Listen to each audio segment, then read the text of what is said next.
നമുക്കറിയാം justice K T ശങ്കറിന്റെ നേതൃത്വത്തിൽ അവിടെ പരിശോധന നടക്കുകയാണ്. അത് പൂർത്തിയായോ? പരിശോധനകൾ പുരോഗമിച്ചുകൊണ്ടിരിക്കുകയാണ്. കഴിഞ്ഞ ദിവസം 11 മണിയോടുകൂടിയാണ് ശബരിമലയിലെ സ്ട്രോങ് റൂം തുറന്ന് പരിശോധനകൾ ആരംഭിച്ചത്.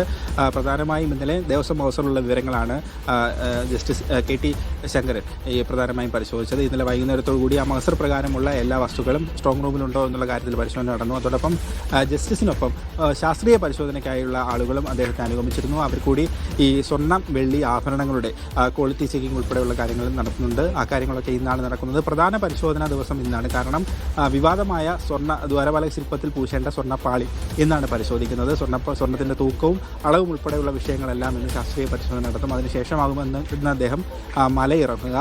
നാളെയാണ് അദ്ദേഹം ആറന്മുളയിലെ ശബരിമലയിലെ പ്രധാന സ്ട്രോങ് റൂമിൽ പരിശോധന നടത്തുന്നത്. ശബരിമല ക്ഷേത്രവുമായി ബന്ധപ്പെട്ട പ്രധാനപ്പെട്ട ആഭരണങ്ങളുടെയും വഴിപാട് ആയി ലഭിച്ചിട്ടുള്ള സ്വത്തുവകകളും ഒക്കെ സൂക്ഷിച്ചിരിക്കുന്നത് ആറന്മുളയിലെ സ്ട്രോങ് റൂമിലാണ്. ഈ സ്ട്രോങ് റൂമും നാളെ പരിശോധിക്കും. നാളത്തെ ദിവസം കൊണ്ട് പരിശോധനകൾ പൂർത്തിയാക്കാനാണ് ജസ്റ്റിസിൻ്റെ തീരുമാനം എന്ന് മനസ്സിലാക്കുന്നു. ഏതായാലും 3 ദിവസം നീണ്ടിരിക്കുന്ന പരിശോധന നാളെ പൂർത്തിയാകുമെന്നാണ് അറിയാൻ കഴിയുന്നത്.